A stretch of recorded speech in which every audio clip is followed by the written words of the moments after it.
Welcome to QR TV Telangana. నేను మీ Mahesh.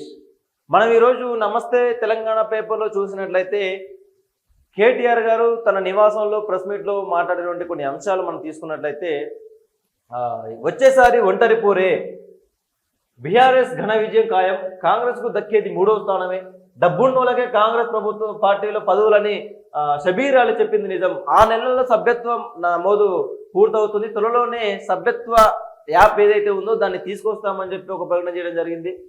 Delimitation దక్షిణాది రాష్ట్రాలకు అన్యాయం జరిగితే ఊరుకునేది లేదు, పాలనలో రేవంత్ రెడ్డి ఘోర విఫలం, ఫ్యూచర్ లేని సిటీ పేరిట డ్రామాలు, చిన్నవానికి హైదరాబాద్ అస్తావ్యస్తం, ప్రభుత్వ నిర్లక్ష్యంతోనే ఈ దుస్థితి, సీఎం బామ్మర్ది కనసాగల్లో సింగరేణి నడుస్తుంది, మీడియా చిట్ చాట్లో KTR BRS party working president KTR.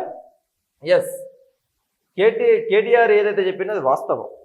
ఏ విధంగా వాస్తవం అంటే బీఆర్ఎస్ రాబోయే ఎన్నికల్లో 3వ స్థానంలోకి పడిపోతుంది అనేది 100% వాస్తవం.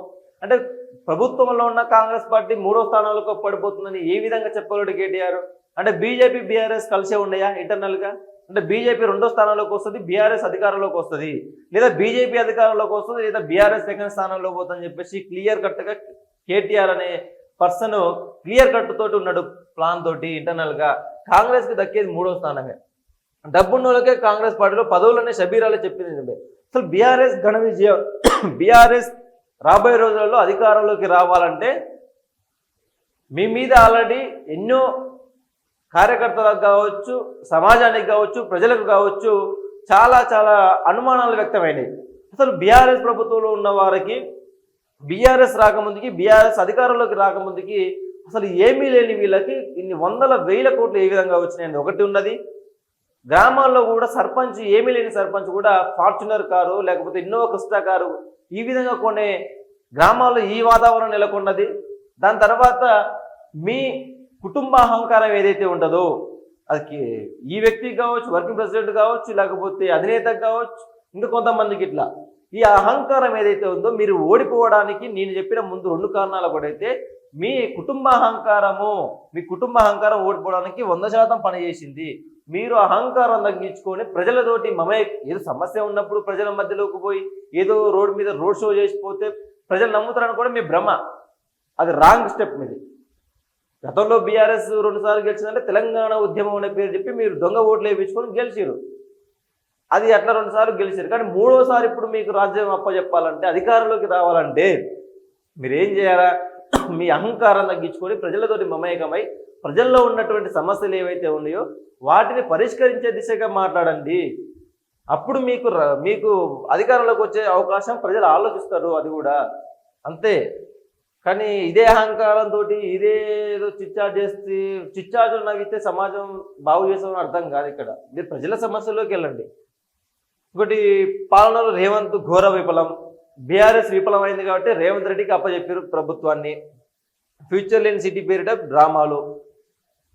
ఫ్యూచర్ లేని సిటీ వాస్తవంగా చెప్పాలంటే రేవంత్ రెడ్డి కట్టబోయే ఏదైతే 4th సిటీ ఆ ఫ్యూచర్ సిటీ ఉండదో, అసలు ఫ్యూచర్ సిటీ అంటే ఏంటి? అసలు ఫ్యూచర్ సిటీ ఏవేవి ఉండబోతున్నాయి? అసలు ఇది పేద ప్రజలకు ఏ విధంగా సహాయపడుతుంది? అసలు ఫ్యూచర్ సిటీ వల్ల సామాన్యునికి ఏమైనా లాభం ఉందా? ఎస్, ఉద్యోగాలు వస్తాయి, కంపెనీలు వస్తాయి, అది 2 పక్కన పెట్టే ఆప్షన్. కానీ సామాన్యుడికి లాభం ఏంటి ఫ్యూచర్ సిటీ తోటి? ఫ్యూచర్ సిటీతో సామాన్యుడికి లాభం లేనప్పుడు సామాన్యుడికి ఏం జరుగుతుందో మీరు చెప్పలేనప్పుడు ఫ్యూచర్ సిటీ ఎవరి కోసం? అంటే మీ రియల్ ఎస్టేట్ దందాల కోసమా future city? Revanth Reddy real estate దందాల కోసమా, రియల్ ఎస్టేట్ బ్రోకర్ల కోసమా ఫ్యూచర్ సిటీ అనేది చెప్పాల్సిన అవసరం ప్రభుత్వానికి ఉన్నది, ప్రజల కోసం. చిన్నవానికే హైదరాబాద్ అస్తావ్యస్తం. ఈ మాట ఎవరు అంటున్నారు అంటే కేటీఆర్ అంటున్నాడు. చిన్నవానకే హైదరాబాదు అస్తావ్యస్తం అని చెప్పేసి కేటీఆర్ మాట్లాడుతున్నాడు. అసలు కేటీఆర్కి కొద్దిగా ఉన్నదా లేదా అనేది అర్థం కావట్లేదు. గత బీఆర్ఎస్ ప్రభుత్వంలో కూడా Hyderabad, BRS not only BRS, అంతకుముందుకున్న ప్రభుత్వాల్లో కూడా చిన్న వర్షం వచ్చినా హైదరాబాద్లో వరదలు పోయేది, రోడ్లు మునిగిపోయేటివి, కార్లు మునిగిపోయేటవి అన్నీ. అప్పుడు అట్లా ఉందో ఇప్పుడు అట్లనే ఉంది. బీఆర్ఎస్ ఏదో పెద్ద ఎలువబొడిచి తర్వాత కాంగ్రెస్ని గెలిపించిన ఇక్కడ ఏం లేదు. మనం మాట్లాడుకోవాల్సింది బీఆర్ఎస్లో చిన్న వర్షం వచ్చినా రోడ్లు మునిగిపోయినాయి. ఆ చాదర్గఢ్ దగ్గర పోతే ఆ మూసి పక్కన ఆ ఇల్లు మొత్తం మునిగిపోయినాయి బీఆర్ఎస్ ప్రభుత్వం. మరి అప్పుడు వాళ్ళకి ఇల్లు ఎందుకు కట్టించలేదు? అసలు వాళ్ళ మీద ఎంక్వైరీ ఎందుకు చేయలేదు? అసలు వాళ్ళకి ఇల్లు ఎక్కడ కావాలి, ఏం కథ ఏంది మీ బాధ ఏందని ఎవరన్నా అడిగిన దాఖలాలు ఉన్నాయా ఇప్పటిదాకా ఆ చాదరకట్ట దగ్గర? అది లేదు. మరి దాని గురించి మాట్లాడేందుకు కేటీఆర్? ఎంతసేపు ప్రభుత్వాన్ని, ప్రస్తుత ప్రభుత్వాన్ని వ్యతిరేకించండి అయ్యా, వ్యతిరేకించాలా మీరు వ్యతిరేకించాల్సిందే. ప్రతిపక్షం మీదే. మీ అయ్యా ఎట్లా అసెంబ్లీకి రాడు, మీ అయ్యా ఎట్లా అసెంబ్లీలో మాట్లాడు? మరి అలాంటప్పుడు మీరు ప్రజాపక్షంలో ఉండి కొట్లాడాలి కదా. సరే, మీ చాదరగట్ల వాళ్ళకి మేము ఇల్లు కట్టియలేకపోయినా మా చేత కాలేదు, మీరు కట్టించనని ఎందుకు ప్రపోజల్ పెట్టలేకపోతున్నారు, ఎందుకు మాట్లాడలేకపోతున్నారు?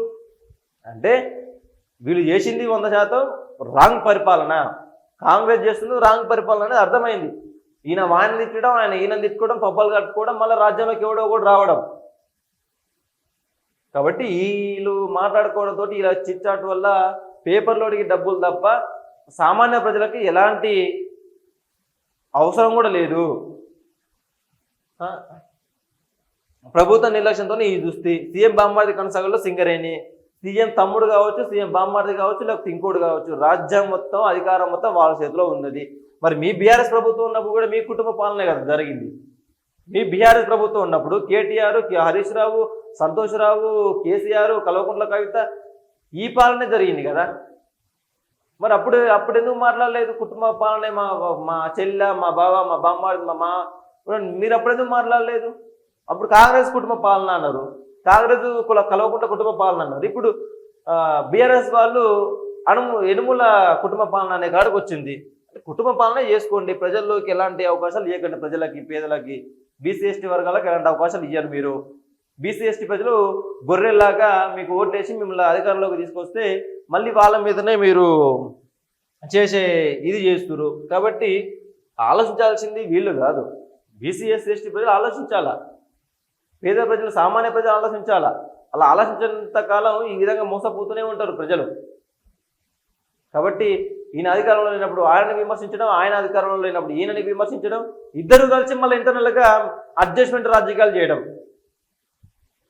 ఒక ప్రాజెక్ట్ కడుతున్నామంటే నీకెంత, నాకెంత, కాంట్రాక్టర్కి ఎంత, ₹1 కోటి బడ్జెట్ పెడితే 70 లక్షలు ఇక కమిషన్లకే తగలబడుతున్నాయి. 70 లక్షలు, దాదాపు 50 నుంచి 70 లక్షలు వీళ్ళ కమిషన్లకే పోతున్నాయి. అంటే ఎగ్జాంపుల్గా తీసుకుంటే, ఒక ₹1 కోటి ఎగ్జాంపుల్గా తీసుకుంటేనే 50 లక్షలు, మినిమం 50 లక్షలు వీళ్ళ కమిషన్లకు పోతున్నాయి.